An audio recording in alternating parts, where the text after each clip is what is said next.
Hello. Hello again. Okay, so this month we thought we would start off our barometer video with a discussion about the market from our point of view, because all over the media, hyped, but it's not hype. It's a real thing. Yeah. Prices seem to be rising. Well, it's very. I mean, it's across the country. It's busy. There's a lot of interest from a lot of buyers, and I mean, of course, everyone knows that not enough stock. So, majority of properties that are going to the market are getting a lot of competition. Yeah, and look, it's great for our vendors. We're achieving amazing prices, but for us it's not always a great thing that the house prices are going, because it is, up, because it is really concerning for buyers. And at the moment some of the prices are eye-watering. That doesn't mean to say that they're all coming in unconditionally, though. There's quite a there's definitely started to be a bit of a creep of conditions. We even had a finance condition come in the other day. It was a month long, so yeah. A standard finance condition used to be 5 days, even if you could get away with a finance clause. Banks are taking a long time to turn around, but they're also concerned, I think, to do with the value of the asset as well. So a lot more valuations have started to come in as part of that finance condition. So that's the bank kind of indicating, is there something that we need to be aware of or concerned about heading, going forward with prices. And everyone's going to give you a different opinion. So at the moment it's just hot. So in the last week we've had 5 sales. A few of note, yesterday we had 3 properties close. One had 5 offers, one had 19 offers, and one had 7 offers. Really just, run-of-the-mill properties, but incredible results, all above the appraised range. So if you're getting an agent in, it really doesn't matter what we have to say. We can give you some sales from what's been, but what's coming is what we don't know. So massive results. Last week we had one that sold with about 12 offers. That had been on the market the year before. It achieved a top result, which didn't sell at 940, but we did actually think that was reasonable. This year, nothing done to the property. That sold for $1,245,000. So nothing done, just again a $300,000 and really increase in price. And a lot of that growth has been in the last 3 to 4 months, just massive. And one other property of note last week, it's not only the mid-range properties that are achieving these massive results.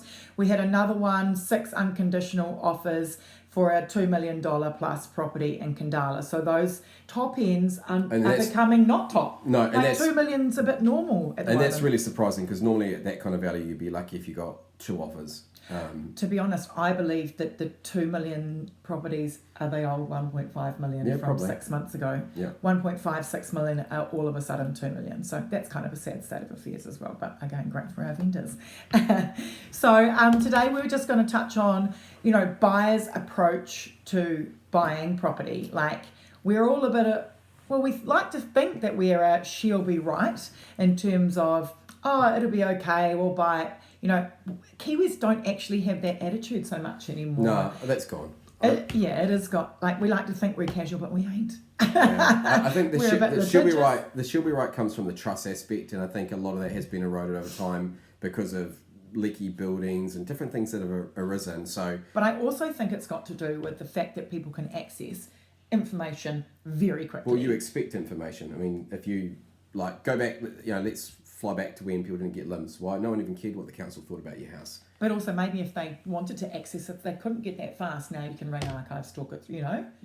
Well, and also we provide it up front. Yeah, it's just expected now. Expected. And so I think as a vendor, it's really important that before you go to the market, and I've banged on this a bit in the past with other barometers, but it's so important to know everything that you can, because you could be sitting in your home and you have no idea about what information is out there about your property, that because you probably didn't even look at it when you bought, and you think about moving on, and then you discover all these things once you get onto the market, and it can be quite disheartening. So it's really about being prepared and the things to look out for before you go to the market. So a couple of things on the limb that you made a good point about, which is more recently the council have done some flood prone area zoning. Is that right? Yeah. So they've done some overlay mapping, and all of a sudden your house is covered in blue if you look through the limb, and it says subject to flooding, but really it's just the modelling. It hasn't happened.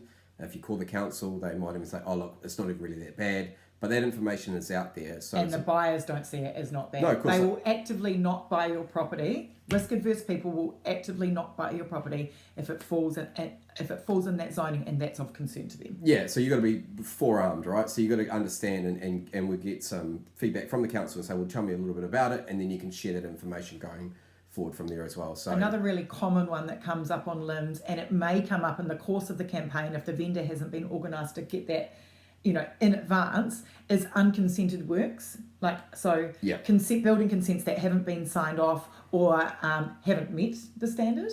Yeah, and that might not have been from the current owner. No, yeah, it could have been a while ago. A lot of things happen as you get to that point where you think you're nearly finished, and it's like, great, everything works, and someone forgets to hand in the last bit of paper.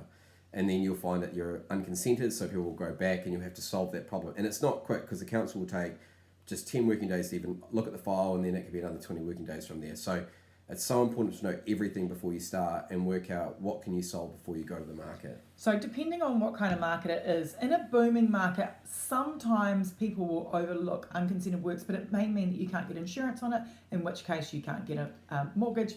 Well, banks don't know about it now. Yeah. If there's something out there, they'll look at it and say, well, hold on a second, we'll probably won't lend on that. So if it comes up in the course of your campaign, pretty much the momentum's lost. You may probably need to pull it off the market, get a plan of attack, blah, blah, blah, work through a process, relaunch. Yeah. So just protecting your asset and doing some good research before bringing it to market is our biggest recommendation. Yeah, don't leave these things, 2 weeks or 2 days before you launch.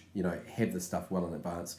Another big issue that we've kind of is coming to the front is title issues. And again, the most common is cross lease, and we don't have a lot in Wellington. There are a few around, but the biggest thing, the ones that are causing the most issue across lease, aren't they? Yeah, and simplistically, things have changed with the title, but hasn't been reflected on the title. Now, back in the old days, we wouldn't even look at the flats plan. They just didn't care. It was like, yep. So when Ben says that, it means you might have done an extension, and it might have been signed off by all the neighbours, which you do have to get permission for in a cross lease. Yeah, and the lease was. But you haven't gone and had updated on the flats plan that you've had an extension, and then the title was effectively deemed defective. Horrible word, defective. But that's but people just didn't look at it, didn't care, and even people that did notice it in the past, lawyers would say, "Don't worry about it. There's heaps like that. It's all right." But now they actually have to tell the bank. So the bank now look at it and go, "Is there a problem with that?" So if you're sitting in a cross lease fee simple property, you might want to check and make sure the flats plan reflects the actual dwelling itself, and it's actually to do with the ground floor area with the land, not up above. And so we've had about 4 instances of that in the last year, and Ben Coming an expert managed them beautifully, but it's a really tricky undertaking, and if you didn't have someone as skillful as Ben to be able to do that, again, it requires being taken off the market. You can solve the problem, but it's better to understand all these things before you go and be prepared for what the answers are going to be. So we've kind of looked over titles, council, looking for building consents, risk areas, and the third, and the one that we talk about all the time, Building reports. Yeah. And there's not really a purchaser around that's going to buy something without a building report these days, is it? You'd be very brave not to get one. But it's subjective. It's not a regulated industry, and again, this is another one of my pet subjects, is that, look, just know everything that you can. No house is perfect. Get the building inspector in, understand what your property is, and it can come into 3 kind of parts. Either you fix it, you disclose it,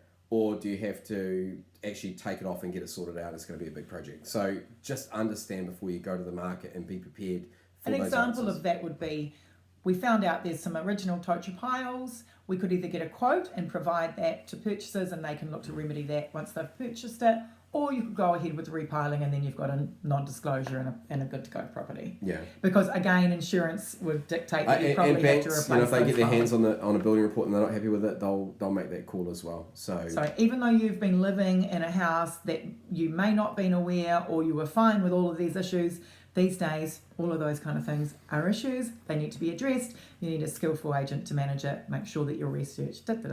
Yeah. That's our summary for the day. Is it all over? Done. Oh, okay. We covered it all. All right. Hey, so if you've got any questions about the current market, the market that's coming up, bringing your house to the market, what you need to do prior to the market, we're here. We're ready. All right. We're ready to go for spring, summer. Catch you later. All right. Bye. See ya.